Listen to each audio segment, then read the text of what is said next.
യേശുവിൻ്റെ രൂപാന്തരീകരണം യേശുവിൻ്റെ ദൈവത്വം വെളിപ്പെടുത്തുന്നതിനായി സമാന്തര സുവിശേഷങ്ങളിൽ രേഖപ്പെടുത്തിയിട്ടുള്ള സംഭവമാണ്.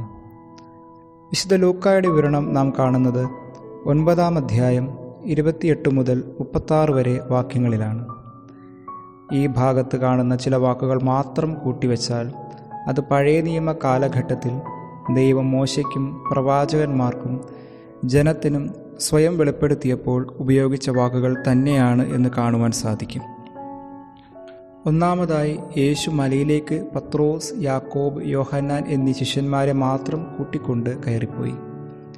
പഴയ നിയമ കാലഘട്ടത്തിൽ പൊതുവെ ദൈവിക വെളിപ്പെടുത്തലുകൾ ലഭിക്കുന്നത് മലമുകളിലാണ്.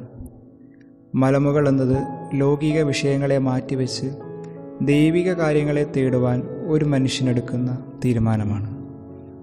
രണ്ടാമതായി, അവർ മഹത്വത്തോടെ കാണപ്പെട്ടു. മഹത്വം എന്ന വാക്ക് ദൈവിക വെളിപാടുമായി ഏറെ ബന്ധപ്പെട്ടിരിക്കുന്നു.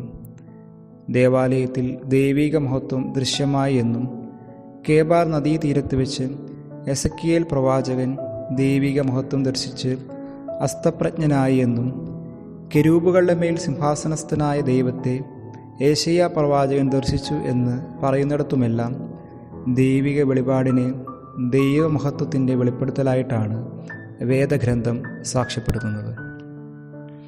ഇനി മോശയും ഏലിയായും പ്രത്യക്ഷപ്പെട്ട് യേശുവിനോട് സംസാരിച്ചതായി സുവിശേഷകൻ രേഖപ്പെടുത്തിയിരിക്കുന്നത് അടുത്തു തന്നെ ജെറുസലേമിൽ പൂർത്തിയാകേണ്ട അവൻ്റെ കടന്നുപോകലിനെക്കുറിച്ചാണ് എന്നാണ്. കടന്നുപോകൽ എന്ന വാക്ക്, അതായത് പാസ് ഓവർ, പഴയ നിയമത്തിലെ പെസഹായെ അനുസ്മരിപ്പിക്കുന്നു.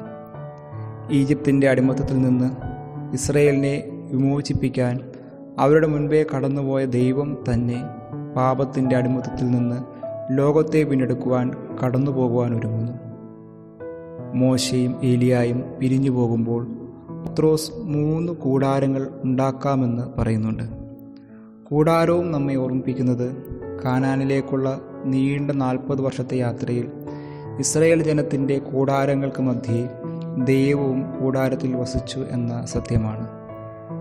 പത്രോസ് സംസാരിച്ചിരിക്കെ യേശുവിനെയും മോശയെയും ഏലിയായും ഒരു മേഘം ആവരണം ചെയ്യുകയും ശിഷ്യന്മാർ അത് കണ്ട് ഭയപ്പെടുകയും ചെയ്തു എന്ന് സുവിശേഷകൻ രേഖപ്പെടുത്തുന്നുണ്ട്.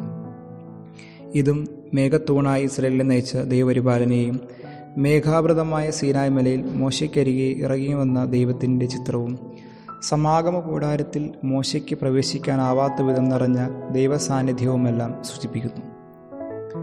നമ്മുടെ ജീവിതങ്ങളിലേക്കും ഇറങ്ങി വരാൻ ദൈവം ആഗ്രഹിക്കുന്നു. ദൈവാനുഭവങ്ങൾ കുറച്ചുപേർക്കായി മാത്രം റിസർവ് ചെയ്തിട്ടുള്ളതല്ല. ഓരോ ക്രൈസ്തവനും ഈ ഭൂമിയിൽ വെച്ച് തന്നെ ദൈവിക സാന്നിധ്യം പ്രകടമായ വിധത്തിൽ അനുഭവിക്കുവാനുള്ള അവകാശമുണ്ട്.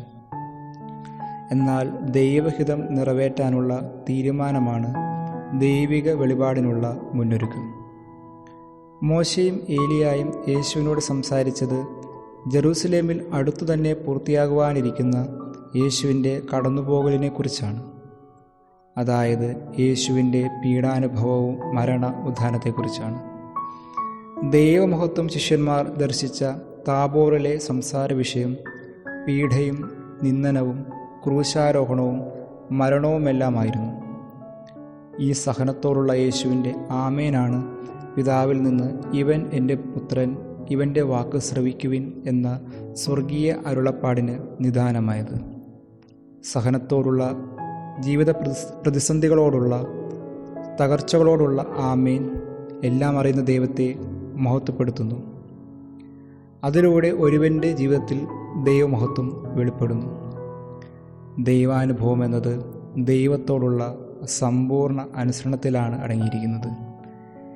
ഇപ്രകാരം നമ്മെ തന്നെ ദൈവഹിതത്തിന് വിധേയപ്പെടുത്തുമ്പോൾ തന്നെ തന്നെ വെളിപ്പെടുത്താൻ വെമ്പൽ കൊള്ളുന്ന ദൈവത്തെ നാം കണ്ടുമുട്ടും.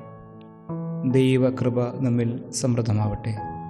പിതാവിൻ്റെയും പുത്രൻ്റെയും പരിശുദ്ധാത്മാവിൻ്റെയും നാമത്തിൽ ആമേൻ.